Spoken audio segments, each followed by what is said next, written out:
quite possibly one of the most useful things in Minecraft. I mean, since they got discovered and they got added into the game, it probably changed the lives of many players.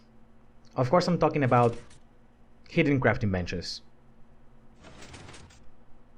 That is right there groundbreaking. But that is not what this video is about. This video is about water elevators that got introduced in the aquatic update in Minecraft, and they have been very useful ever since, by transporting items or players up and downward streams simply by having bubble columns. Bubble columns that go down and bubble columns that go up. It goes down with magma blocks, go up. It goes up with soul sand. I built this here in my survival world. I just, copied and pasted in my testing world to showcase it. But before we get on into my contraption here, I'm going to present to you a few other water elevator designers that don't use redstone at all, because maybe you want to consider one of these rather than building a bulky redstone contraption in a very small space that you have in your base. The first one is a simple water elevator that essentially goes up, because if you want to go down, just fall, which is the point of this elevator. You go up, there we go, the water stream carries you up, and the fastest way all the way down is to fall. Of course, if you don't have anything to break your fall, you're going to die. That's just the short of it, and that's the whole point of this. I placed 3 ways to stop your fall. The first one is a cobweb. Cobweb slows down your fall, and then you're safe. This can be infinitely up. Well, not infinitely up because there's the build limit, but this can be infinitely up, and you would be slowed down by this cobweb and not take any fall damage. Same goes for this slime block right here. Goes up. If you fall into the slime block, you're going to bounce, and you're fine. No damage in there. Same goes for water. Go way up. You fall into your water, and there you go, you're safe, you're good to go. You can just, place a line out of these things around, or maybe like a bunch of slime blocks around, or maybe a lot of water around. That's up to you, and that's very simple. You're gonna go up. If you're gonna go all the way down, just jump, you're gonna be fine. Same thing here with this one. If you wanna go up and down but you don't wanna fall, then you can simply have two bubble columns, two different ones side by side. One going down, one going up. You wanna go up, get into this side, there you go, you're up. You wanna go down, go into this side, there you go, you're down.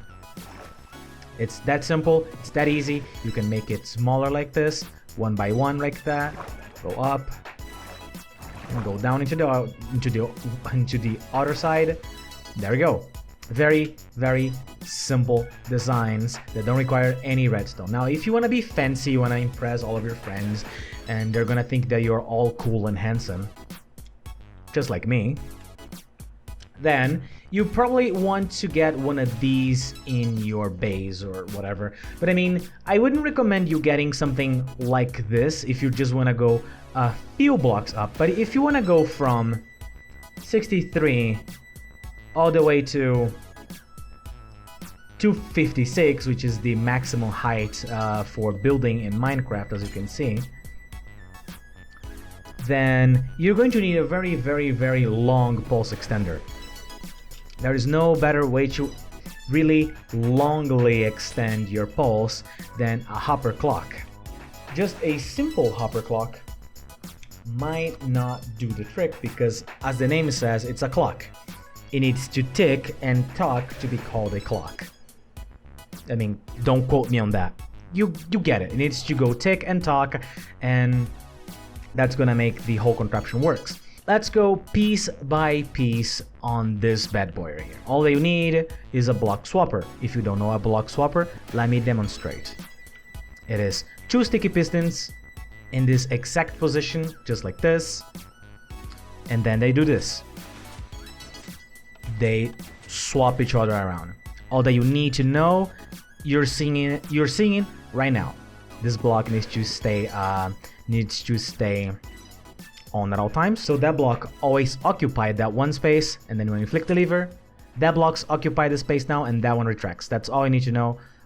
2 ticks right here, 1 tick right here with a redstone torch right behind it. There we go. You're swapping blocks. The next thing of this contraption right here is a pulse extender. You can, as I said, you can extend the pulse with a hopper clock, or in my case, it is technically a hopper chronometer, but a pulse extension is simply something that when you press the button, I believe the Acacia buttons have 20 ticks in them. I don't remember. Whatever tick this button sends into our extension is going to keep this whole redstone circuit right here lit for a longer amount of time. There we go, and it slowly fades out. So the button lit it up, the button's off, but the contraption stays lit, and you can extend this thing by adding more comparators, just like this. And it slowly fades away. But this has a limit. You cannot put like this many comparators in front of one another and just expect it to just work like that. You see, it is fading over time, but it is clocking. It is ticking and talking instead of just staying on. So this method does have a limit of comparators that you can put in series. Another way to extend your pulse is just like this. Simply a pulse that goes directly into the block, keeping it on, and then these ones going all the way around until they reach this block again to make it stay on a little longer. Same thing right here. You can just add more. Repeaters to make it even longer. But that's not the problem. The problem is that to go from 63 all the way to build limit, you need something really, really long. You need a really powerful pulse, and none of these right here would actually do the trick.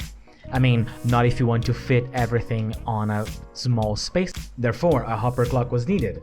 What is a hopper clock? Simple. It's just two hoppers facing each other with a bunch of items inside of them, however many items you want. The amount of items inside will determine the length of the pulse, and essentially comparator taking a signal from one hopper and another one taking the signal from the other hopper. When items are in this one, they send a signal into this one that extends the piston, and then unlocking this hopper so the items can flow from here to here, and then this comparator is going to say, hey, there's items there. Then it's going to send a signal here, and it's going to push this block back, and it's going to keep doing that back and forth, moving this redstone block around. Since this redstone block is going to be moving around, if you hook up a line on it, then that means when this redstone block is this way, this line is going to be unpowered, and when it is in this way, it's going to be powered. Essentially powering on and off whatever is hooked onto this. It's on right now.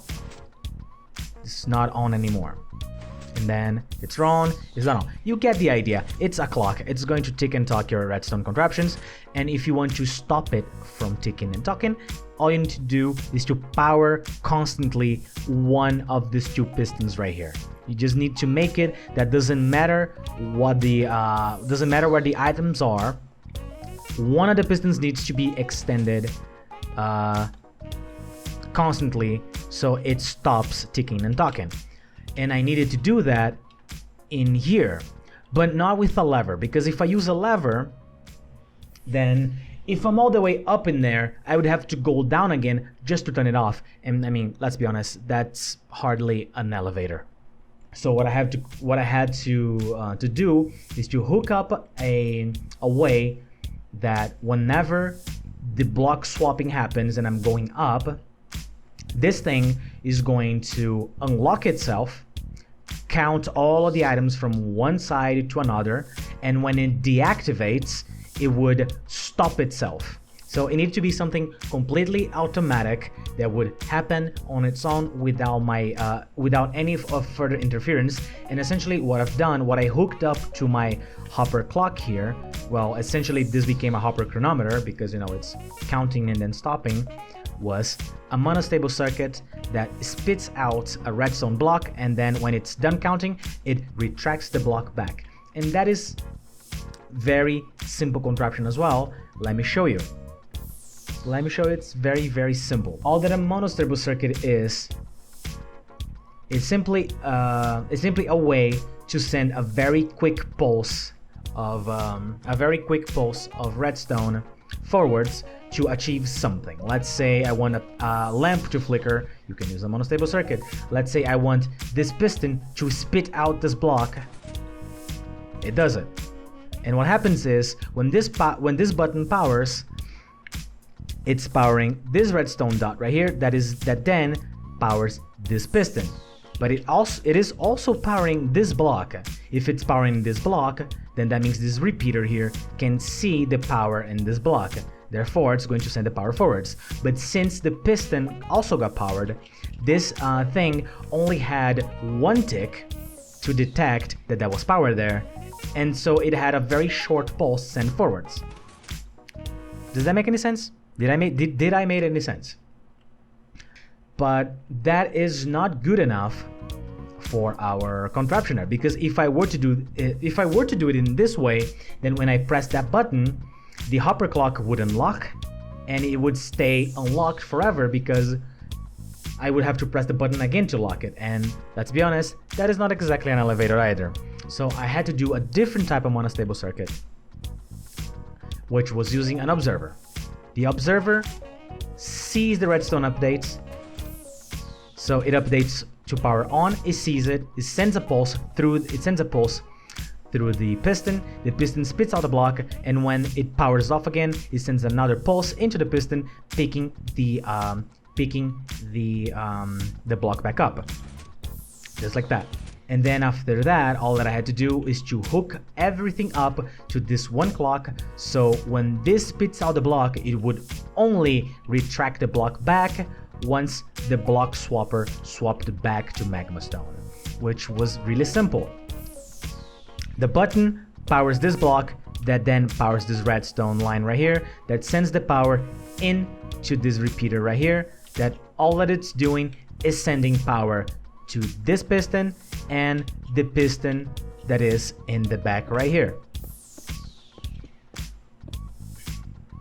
That redstone repeater powers this piston and also powers that redstone line right there, that then gets sent into this torch, into this redstone torch, turning it off and powering down this piston right here. Then the block swap happens.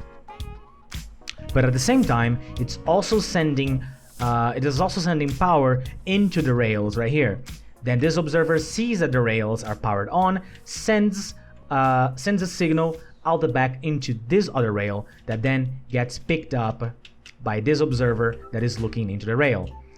The rail gets powered momentarily, this observer sees it, sends the block up into another repeater, and then sends the power up into this sticky piston that spits out the block. Then as soon as all of this happens, this redstone blocks get shifted around, powering the whole contraption here, and making that the block swapper will only swap back once it finished counting. Also, powering this whole line, make sure that this observer will not update again until it is done counting, therefore resetting the whole contraption. Just like this.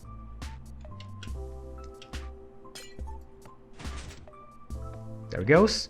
It's counting. Now this redstone block here is powering everything, so this observer is not going to update again. It's not going to update any of these observers until it swaps back. There we go. It's finished, and then it picks up the block again, locking this piston, making sure that this clock is also locked. Therefore, it's not going to keep ticking and talking all the time, only when you press this button. I really hope I'm making any sense. I really hope. You can even adjust how many items there are into the hopper clock, so it counts less. So let's say you want a very quick pulse out of this. Just reduce the amount of items. Let me just do this here. Reduce the amount of items. Just 11 items. It's going to be a much shorter pulse. And there we go. So you can make this with as much pulse length as you want. I figured that the amount that I had here, 54, was enough for me to go all the way up with a little bit of room to spare. If you don't want to leave a little room to spare, you can't just keep testing it out to see how many items you need inside of the hopper clock to help you go all the way up and just immediately turn the water back. But the thing about this is that once you press the button and all the items start flowing into this hopper right here, after the whole contraption is finished, you're gonna have to wait for all of the items that are in this hopper to go back into the other hopper. So it's like a buffer time until you can actually use the whole contraption again. So if you use it, because if you use before that, you're going to have a much shorter pulse. As you can see, much shorter pulse. So the ideal is for you to wait for all of these items to go back there so you can get the full length of the pulse again. Which kind of looks like a regular elevator, because if you went up, you need to wait for the elevator to come all the way back again so you can use it again. So it's kind of realistic, so hooray, I guess. I'm not very good at redstone, but I mean, I do good enough that I can make some contraptions that work well enough, I suppose. Well, that about does it for this video. So if you liked it, make sure to hit the like button. And if you really loved it, make sure to subscribe. Write me a comment down below. Maybe you have some questions to make me about the contraptions, or maybe something didn't work for you. I'll make sure to answer them as best as I can, as fast as I can, of course. This has been WolfyLix, and I'll see you in the next video. Bye bye.